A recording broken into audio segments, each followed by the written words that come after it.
Salut, c'est Catbook. On se retrouve pour un update lecture du mois de septembre et un petit peu du mois d'octobre aussi. Je vais tricher un petit peu exceptionnellement aujourd'hui. J'espère que vous allez bien. Voici ma première lecture du mois de septembre. L'éducation meurtrière de Naomi Novik, leçon numéro 1, aux éditions Pygmalion.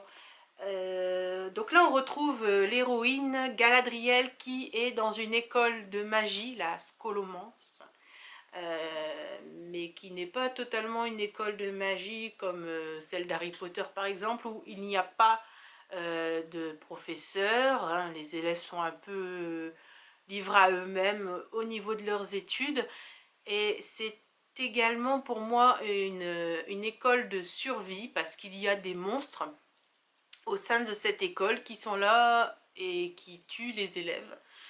Et tout le monde trouve ça normal. Donc j'ai été un peu déroutée par cette histoire. Je ne dis pas que je n'ai pas aimé. J'ai plutôt bien aimé l'histoire, mais j'ai eu une sensation de malaise parce que le lecteur arrive au début directement comme si on était un élève. On se retrouvait avec Galadriel qui nous parle, qui nous fait part de son malaise, de sa solitude, de sa rancœur parce qu'elle est un peu mise de côté par ses camarades, et de ses problèmes de famille, sa famille qui la rejette. Donc elle nous balance ça littéralement quand même à la face, elle nous en parle, elle déverse tout, toute sa rancœur, sa colère, sa frustration. Et là on a vraiment l'impression qu'on est élève et qu'on limite on est sa compagne de dortoir. Et moi je me suis sentie mal à l'aise parce que j'avais vraiment l'impression d'être présente. La partie de monstres, tout ça, c'est un peu horrifique, ça ne m'a pas dérangé en soi. Par contre, oui, effectivement, cette frustration, cette colère qu'on sent chez cette héroïne, qui a quand même un humour assez décapant. Ça, ce côté-là, j'ai apprécié. Mais c'est vrai que sur le coup, je me suis demandé ce que je faisais là, où est-ce que j'étais, pourquoi j'étais arrivée là. Pourquoi elle me sortait tout ça, quoi. J'étais vraiment sa compagne de chambre pour moi. Donc, la fin en soi, l'écriture est fluide. Bon, il n'est pas très gros. Il fait quoi, un petit 300 pages. Ce que j'ai bien aimé par contre, c'est qu'il y a le plan déjà de l'école, la Scholomance. Et ce que j'ai bien aimé également, c'est qu'à la fin, on retrouve,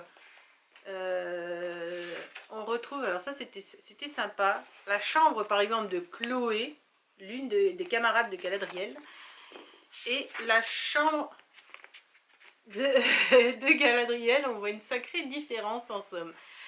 Voilà, je lirai quand même le tome 2 quand il va sortir. L'écriture est très bonne, hein. Franchement, je ne me suis pas ennuyée une seule seconde. C'est juste ce petit malaise là que j'ai ressenti au début, que je me suis demandé si c'était du lard ou du cochon.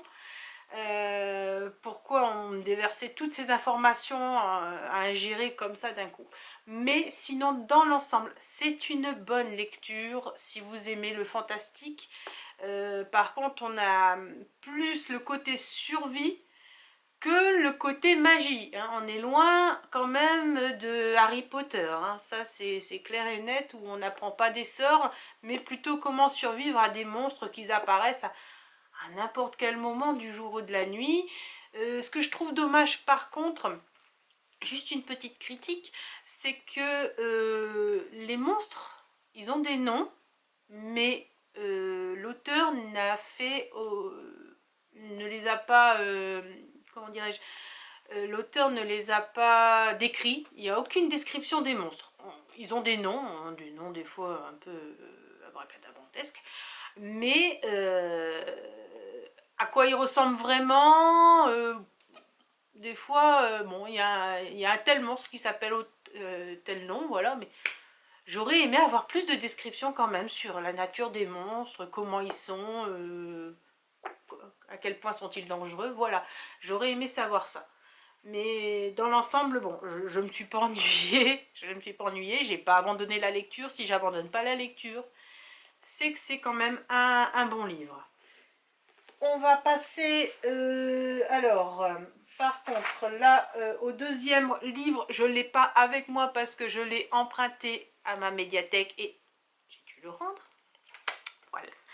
Donc, Enchantment of Raven de Margaret Rogerson.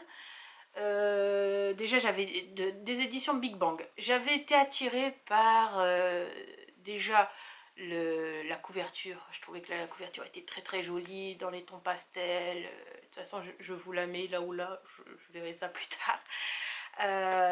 Et ensuite, j'avais également aimé le résumé, hein, avec les faets, donc c'est encore une fois du fantastique, où on suit l'héroïne, alors je ne sais plus son nom, ça date quand même du début septembre, qui est très appréciée des faets parce qu'elle fait des magnifiques peintures, des magnifiques portraits. Et il y a le prince de la cour d'automne qui demande justement, qui a entendu parler de sa renommée et qui lui demande un portrait de lui. Donc il va poser pour elle pendant quelques jours pour qu'elle puisse faire son portrait. Et le souci, c'est que l'héroïne va mettre un sentiment, une émotion dans le portrait, chose que les faets ne sont pas censés ressentir. Ils ne ressentent aucune émotion. Et elle va mettre de la tristesse dans les yeux donc du prince de la cour d'automne, ce qui va le mettre dans une position d'infériorité par rapport aux autres membres de l'aristocratie de sa cour et aux autres membres plus puissants des autres cours, parce qu'il y a la cour du printemps, il y a la cour de l'hiver, il y a la cour la cour de l'été. Donc furieux, le prince va enlever donc l'héroïne et il va vouloir lui faire un procès. Là, c'est le speech classique. Voilà, là c'était ce qui était marqué dans le résumé, hein. Je ne spoil rien du tout. Là où mes attentes ont été un peu déçues, c'est que finalement, bon, on va les suivre tout au long de leur périple pour aller à la cour de l'automne, mais on va jamais atterrir à la cour de l'automne. Il va y avoir une romance entre les deux, on sent qu'ils se plaisent malgré ce petit problème de portrait.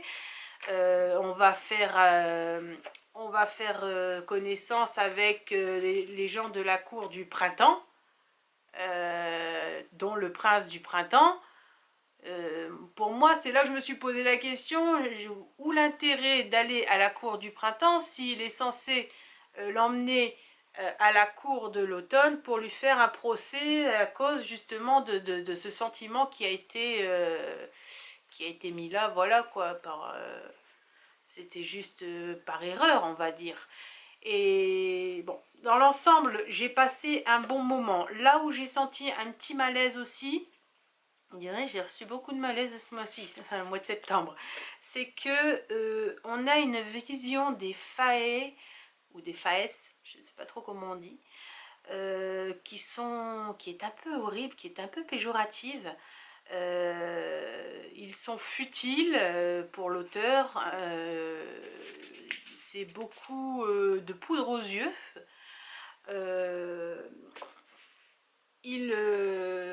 En fait, sous le vernis, si on gratte bien, on voit bien que c'est des monstres. Alors que moi, j'ai déjà lu d'autres livres, d'autres histoires de fae, c'est pas forcément des monstres. Donc c'est vrai que là, j'ai eu une autre version du fae, la version un peu plus péjorative que d'habitude. L'histoire en elle-même est sympa. Peut-être un peu courte. J'aurais peut-être aimé qu'il y ait un tome 2. Je ne sais pas s'il y aura un tome 2, je pense pas. Mais j'aurais aimé qu'il y ait un tome 2. Bien qu'on sache ce qui se passe plus ou moins, on se doute plus ou moins de ce qui se passe au fil des pages, on se doute de ce qui va arriver.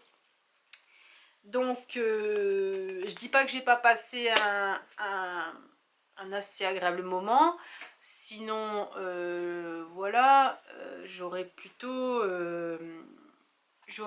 voulu un peu plus de détails sur la relation et j'aurais vraiment voulu connaître justement le côté de la cour de l'automne, qui entoure le prince, le passé du prince en question, parce qu'il en parle un petit peu mais on n'a pas plus de détails. Voilà, j'aurais voulu plus de détails là-dessus. Sinon, moi, ça m'a plu, sans plus, c'est pas un coup de cœur, mais je dis pas que ça va pas plaire à d'autres. Franchement, je pense que ça plaira, et je le vois passer, donc je pense que ça plaît beaucoup quand même. Ça plaît beaucoup à d'autres lecteurs. Donc, si vous aimez les fae, la magie, tout ça, allez-y, foncez. Mais disons que j'ai déjà eu d'autres histoires de fae qui étaient plus abouties. Voilà. Donc ça, c'était ma deuxième lecture du mois de septembre. La troisième, alors la troisième, pareil, je l'ai empruntée à la médiathèque, j'ai dû la rendre, elle m'a laissé sur les fesses celle-là. Nos âmes au diable, donc de Jérôme Camus et Nathalie Hugues, des éditions Fleuve Noir. C'est un thriller psychologique où on va suivre Jeanne, qui est une maman qui travaille, sa fille et son mari sont partis en avance en vacances sur l'île de Léron. Et elle va recevoir un coup de téléphone un peu paniqué de son mari, lui disant que leur fille de 10 ans a disparu. Et là, c'est la spirale de l'angoisse, de la terreur, qui va débouler tout au long du récit, parce que la maman va vouloir absolument savoir ce qui est arrivé à sa fille. Est-ce qu'elle est morte? Est-ce qu'elle est vivante? D'un autre côté, on va suivre Sixtine, hein, la fille en question. On va voir un petit peu ce qui lui est arrivé, mais sans pour autant entrer dans les détails. Donc ce roman-là est assez... un peu trash. Un petit peu trash, hein. Il y a des passages assez difficiles à lire. Moi, en tant que jeune maman, ça m'a touchée. Ça touchera pas forcément tout le monde. Voilà, j'ai ressenti l'angoisse complète, mais alors complète, et l'horreur de la maman. Je me suis mis complètement à sa place, de savoir si ma fille disparaissait, comment je réagirais, comment... Effectivement, on suit vraiment le défilement de sa pensée et son acharnement à ne pas enterrer sa fille. Pour elle, sa fille n'est pas morte. Pour elle, tant qu'il n'y a pas de corps, c'est qu'elle est vivante. De savoir ce qui lui est arrivé, tout ça, forcément, c'est la hantise de chaque maman, je dirais. Et finalement, il y a des retournements de situation dans ce roman qui m'ont laissé mais complètement sur le carreau, parce que je ne m'y attendais pas du tout. D'ailleurs, le titre, pour ceux qui l'ont lu ou ceux qui veulent le lire, est bien trouvé. Parce que je ne m'attendais pas du tout à la situation établie en fait à la fin. Donc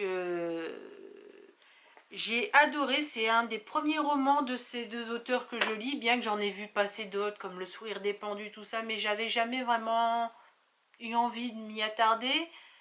Maintenant, c'est sûr que j'envisagerais peut-être un peu plus de lire un autre roman de ces deux auteurs.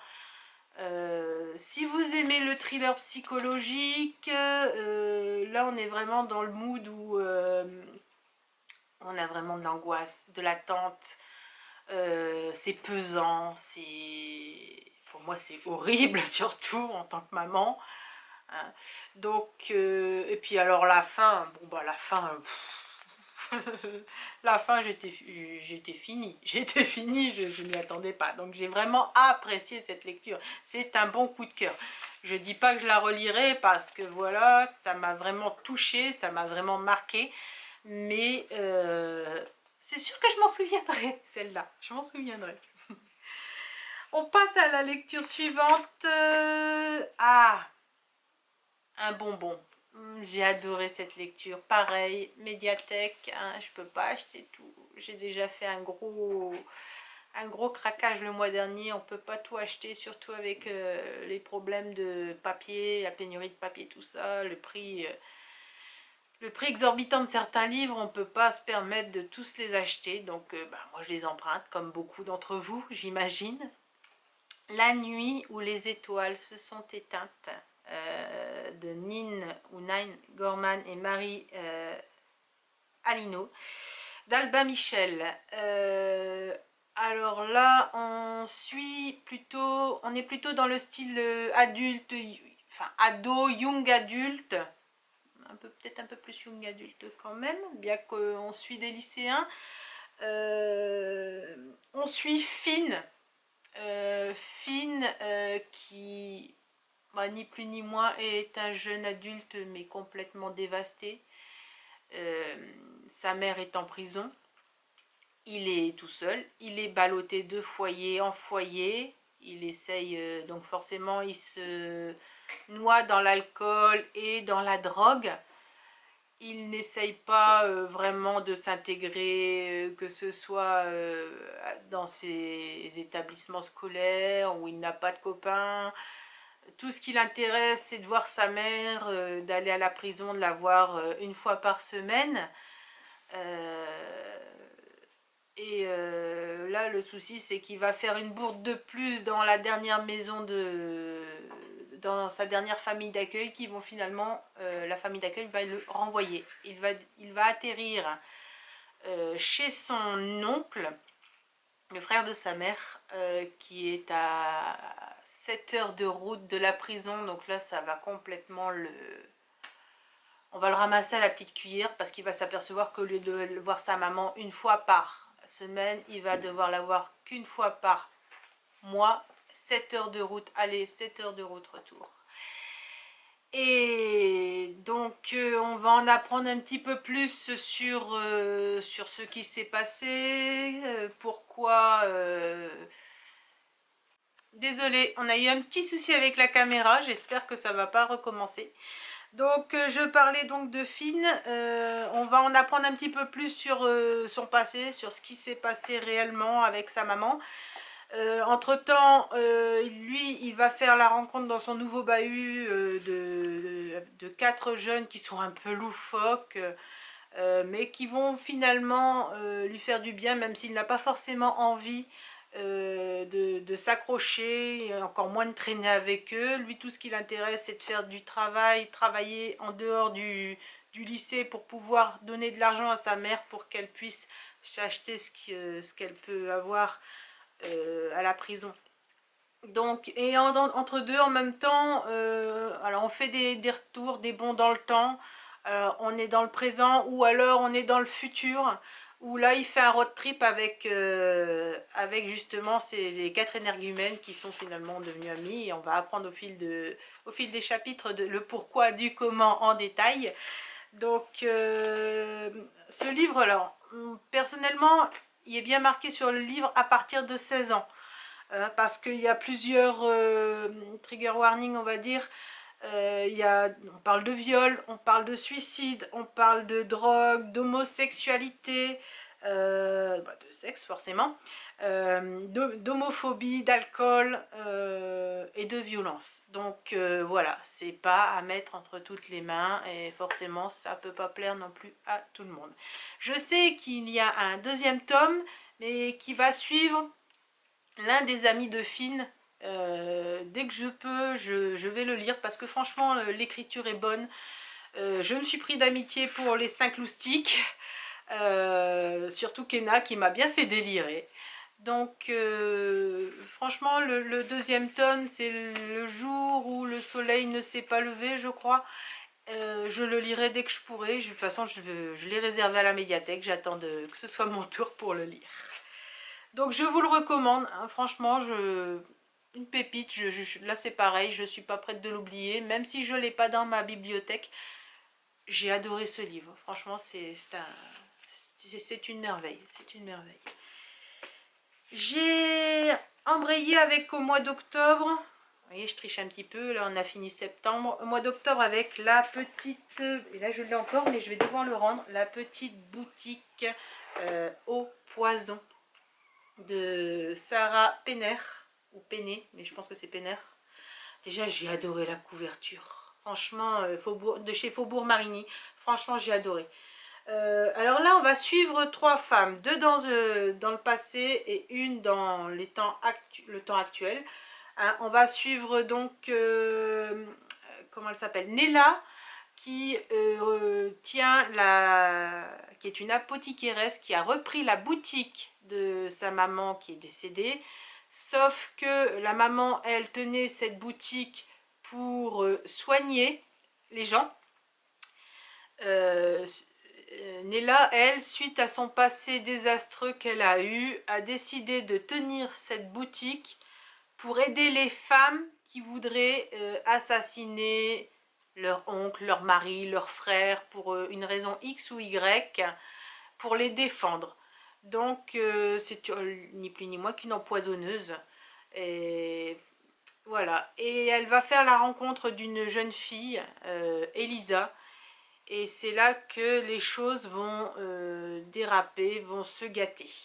Dans le temps, donc c'est à Londres, ça se passe à Londres, dans les années 1791 il me semble, je l'ai fini la semaine dernière.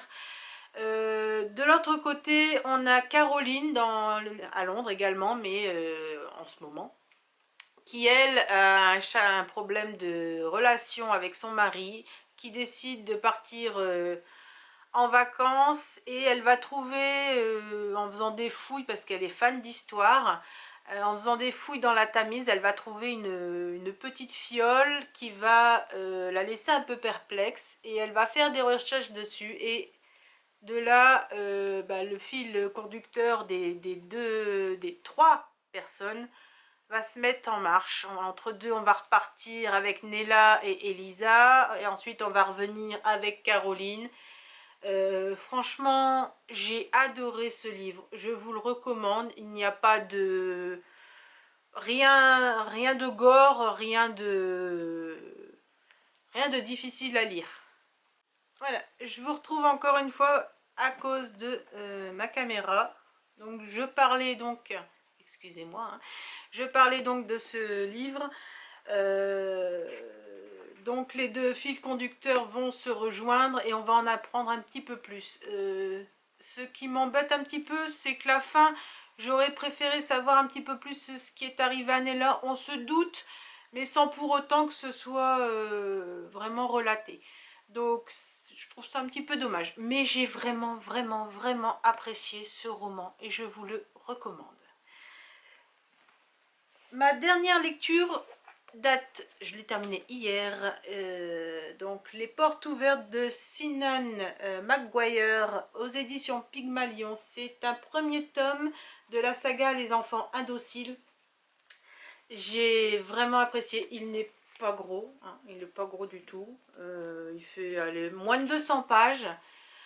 C'est du fantastique avec un petit peu une petite note de thriller quand même. On retrouve en fait des enfants qui ont réussi à passer à travers des portes d'univers parallèles, et ils ont fini tôt ou tard, au bout de plusieurs années, à revenir, qu'ils le veuillent ou non. Et les parents forcément les trouvent changés. La plupart d'entre eux veulent retourner dans leur monde magique. Donc ils sont complètement désorientés, et donc il existe un pensionnat pour les enfants justement qui sont passés dans ce genre de monde parallèle. Donc les parents les envoient là-bas, et donc là on va suivre Nancy qui est allée dans les limbes, qui en est revenue mais qui voudrait absolument y retourner, qui s'habille de noir, qui a la faculté de se transformer presque en statue en restant immobile. Et donc on va la suivre à son arrivée à ce pensionnat. Elle va se faire des amis, mais au fil des pages, certains enfants vont se faire assassiner. Donc forcément toutes les têtes vont se tourner vers la petite nouvelle, parce que il n'y avait pas d'assassinat avant qu'elle arrive, forcément. Et j'ai vraiment passé un excellent moment. Le seul petit truc qui m'embête, c'est que l'auteur n'a pas fait de dessin, de cartes expliquant en fait euh, comment les univers parallèles se font. Alors j'ai laissé un petit marque-page parce qu'on parle d'une espèce de boussole, mais à la place du sud, du nord, de l'est et l'ouest, on a l'amphigourie, on a la grande logique, de l'autre côté on a les limbes. C'est un peu difficile. On a la vertu, la grande amphigourie. Donc là c'est compliqué, j'ai eu énormément de mal à comprendre un petit peu la logique de l'auteur face aux univers parallèles. C'est ce qui m'a un petit peu embêté. J'aurais aimé qu'il y ait en début du livre une carte expliquant les divers endroits de l'univers parallèle, voilà. Mais sinon je pense que je vais lire le tome 2. Là c'est le tome 1, donc le tome 2 je sais plus comment il s'appelle, je l'ai là derrière, je le regarderai, mais j'ai passé quand même un bon moment, j'ai mis 2-3 jours à le lire seulement, donc vraiment j'ai vraiment bien aimé. C'est tout pour mon update lecture. Si vous avez aimé ma vidéo, un petit pouce pour me soutenir, un petit j'aime ou abonnez-vous, ce sera encore mieux. Ça me permettra un petit peu d'évoluer. N'hésitez pas à aller faire un tour donc sur ma page Facebook 4book Vivre Lire, sur ma page Instagram 4book59 et sur ma page TikTok 4book Vivre Lire également. Ça me ferait énormément plaisir. N'hésitez pas si vous voulez me laisser un petit commentaire pour qu'on échange un petit peu sur nos lectures. Alors, ce sera avec grand plaisir. Donc, moi, je vous revois bientôt. Je vais essayer de faire un book haul, mais j'ai énormément de choses à vous présenter. Donc, ça va être... je ne sais pas si je vais pouvoir vous montrer tous les livres ou si je vais juste vous mettre juste les livres là, les couvertures là, et vous lire les résumés parce que ça va être vraiment compliqué. J'ai plus d'une vingtaine de livres que j'ai acheté le mois dernier, donc c'est vraiment, je sais pas comment je vais faire. Voilà, je vous souhaite une bonne journée, je vous dis à très bientôt. Gros bisous, ciao ciao.